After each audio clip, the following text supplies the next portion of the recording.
I'm Katrina. I'm Christina. And we're the Gorgeous Geeks. Minus one geek, our sister Gina's absent for the moment. She couldn't hack it. Yes, she could. She just couldn't do it right now. But anyways, we've come here right now to talk about our 8-year tradition. Let's talk about Smallville first. Okay, Season 7. Fortress collapsed. Lex was supposedly supposed to take over Clark. And we all knew that Michael Rosenbaum was leaving the show because he was sick of shaving his head bald and driving to Canada. Yeah. And he wanted to do funnier stuff, which is very funny. He's good at it. See, kicking it old school.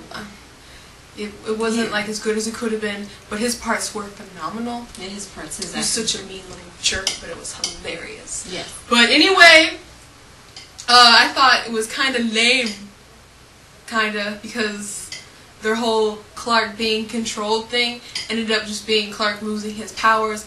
And how many times does that happen?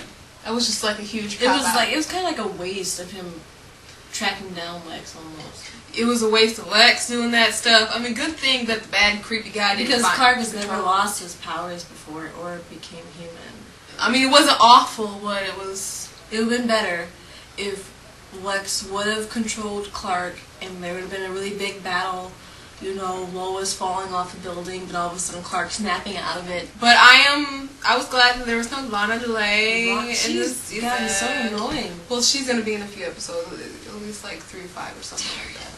I'm sorry. She should be back like episode 9. She's even annoying in the comic books. She is. She's so psycho. read.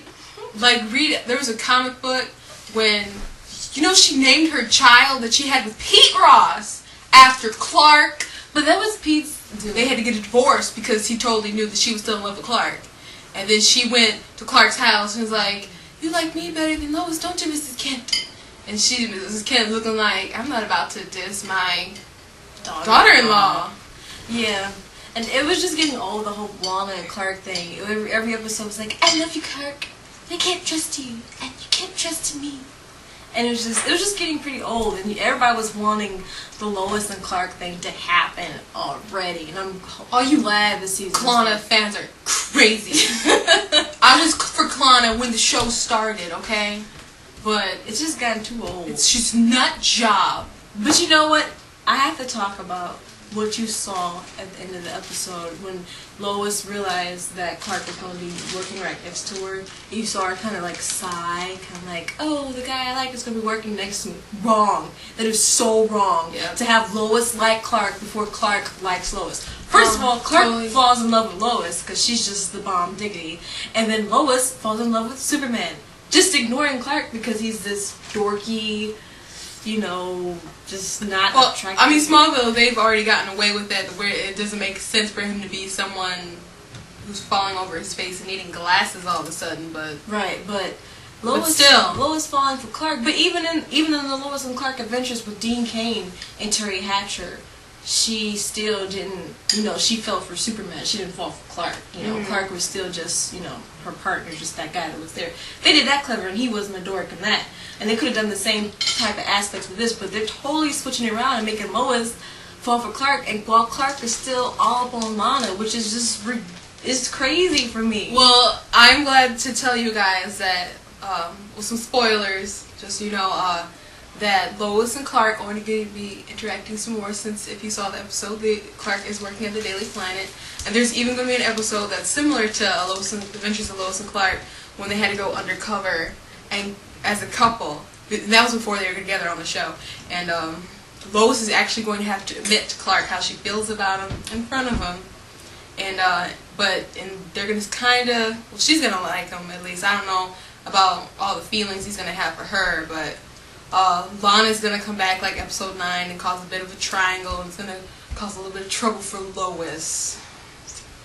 It's so crazy. So insane. Why are you doing this? They want to be so different from the comic books. It's killing me. Well, anyway, more about the episode. Chloe got a new power, and then her healing powers didn't work. I guess it was a backfire from when Brainiac tried to work on her, because otherwise I don't see it working out any other way. I suspect, this is just a suspicion, I'm not going to say I know this because I don't, but maybe Brainiac somehow a piece of him is in Chloe or something. There's That always makes a sense. piece of him left behind. That's why Brainiac can't be killed. He can't. And James Masters had already discussed that he would be interested in playing Brainiac some more. Okay, and another thing about the season is Oliver. But I'm glad that he's finally a cast member some more. I don't know. It'd be interesting to just, if possible, via you'd be able to watch the relationship between him and Yellow Canary. Black Canary. I can't believe you even just said that. Oh. Black Canary. Black Canary. Yellow Canary. Canaries are yellow. Thank you very much. She's the black one. I'm sorry. She has yellow hair. They are going to have some more backstory with a Green Arrow, and they're going to show him like on the island when he first learned to use his bow, for all those of you who might know his history, and he's going to look for and find some more about his parents' accident. I know, but that'd be interesting. But then again, Lois is probably over Oliver and going towards the whole. Well, they're going to confront the breakup a little bit, but they don't. There's no plans of getting back together, which because I think she slept around the Justice League quite enough. Yeah. Some more comic book cameos from the DC universe. Maxima, strong warrior kind of woman who yes. She doesn't appear too much in the comic books, but I specifically remember her in the Superman animated cartoon. But basically, she wants Superman as her own mate, and Smallville's gonna give her some powers about how she can make men find her irresistible, and apparently Clark is not going to be. They already made an episode like that. They did, but at least they're doing it with a real character. That's true. I guess. And then Plastic is going to be in the next episode. Right? Yep. Next episode, she explodes stuff. Yeah, it's interesting. And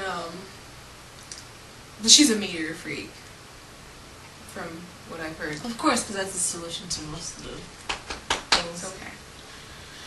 It just gets old sometimes, people. There will be Jimmy and Chloe wedding. Of course, but I believe something is going to happen. So Something that wedding bad's going to happen because he's supposed to date Lucy for a little bit.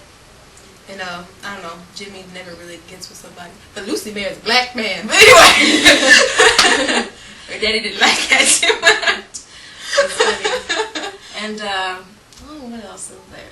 I'm just looking forward for Lois and Clark. The new villains on Smallville. Tess Mercer, who I believe is supposed to be Mercy. Alexis, hardcore, kick butt, secretary, limo driver woman.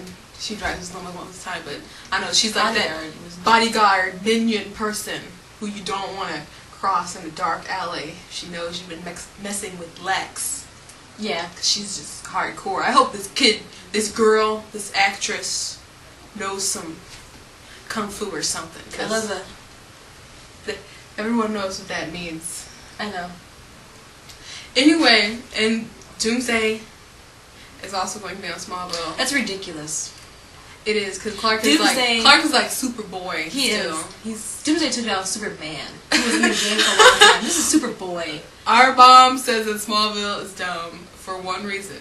Because he can't fly. And I said, Mom, don't you know that when he first came out, Superman couldn't fly? She's like, well, the comics is gay. Because he couldn't fly. Martian Manhunter, that was just so random. It was like, oh, I'm here for you, Clark. I'm dying. I'm like, huh? You are? And then he took him and he flew away, and they all just kind of watched him like, this makes sense. Wait a minute. This is something that just occurred to me. If he was watching him the whole entire time... Why did he let him get shot with an arrow? No. Why didn't he just stop the whole thing with the Lex thing, or just be like, oh, or try to stop Lex from going to the fortress, or just be like, Clark, don't kill yourself over it. We'll worry about Lex later, because... the whole thing about, controlling you would just be you losing your powers. I don't know, but especially all you have to do is fly into the sun. Well, I'd say it was a decent, normal episode of Smallville. Yeah. I'm not gonna give up till it's over.